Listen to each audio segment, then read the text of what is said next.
But Tom wrote this song. I ran into him in an airport one time because being a folk singer, I have been afforded the luxury of being able to hold several different modes of employment at one time. One of which was a cab driver, of all things. I'm down at Newark Airport, international arrivals, waiting for a fare that's supposed to be coming in, and who's on the same flight but Tom Chapin.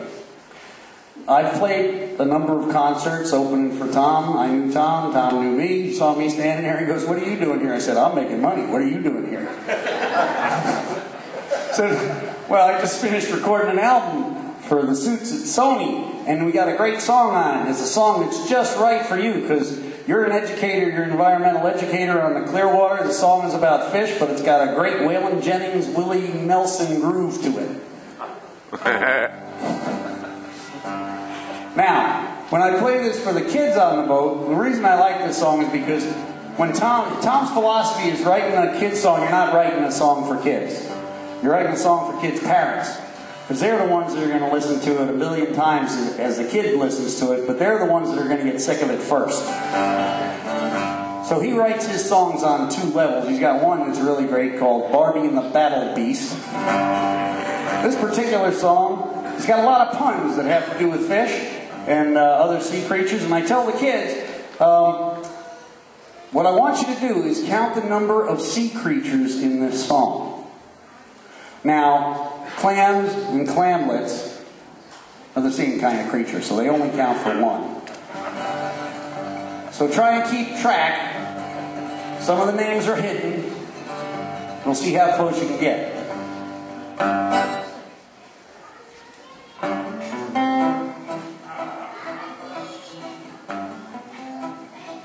In the tales of undersea outlaws and the great soggy deeds that they did, the saltiest thief to come down the reef was an outlaw named Billy the Squid. From the Grand Banks he'd steal sand dollars and escape on his seahorse named Sid. He'd steal from the shellfish and give to the shellfish, that big-hearted Billy the Squid.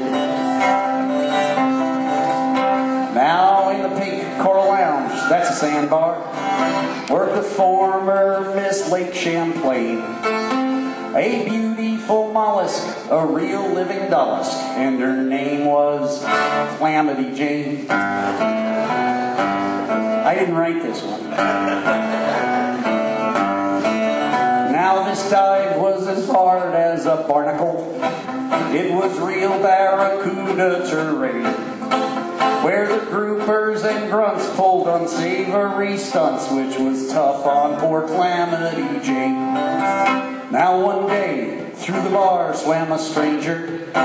Into the corner he slithered and slid. Every fish in the room grew as hushed as a tomb when they found out it was Billy the Squid. Billy the Squid. But he had not come here for a hold-up or for criminal personal gain. He'd come on a mission, he'd come there a-fishing for that beauteous Calamity Jane. He said, "Clammy, I know that I done hurt you, and I've caused you some pain, yes I know.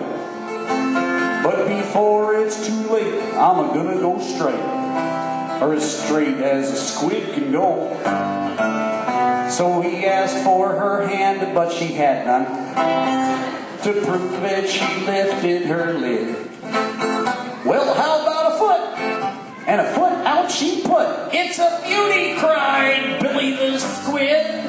So he gathered her up in his tentacles, and as off into the sunset they rid. She looked at him clammily, said, "Let's start a family." "Wahoo!" cried Billy the Squid. So they moved to the submarine suburbs. When they found out they could not have kids, they adopted 3 guppies and 4 dogfish puppies and a whole bunch of clamlets and squids. So in the tales of undersea outlaws and the great soggy deeds that they did. There's a clam who prevailed where the sheriff had failed, for she captured Bull Billy the Squid.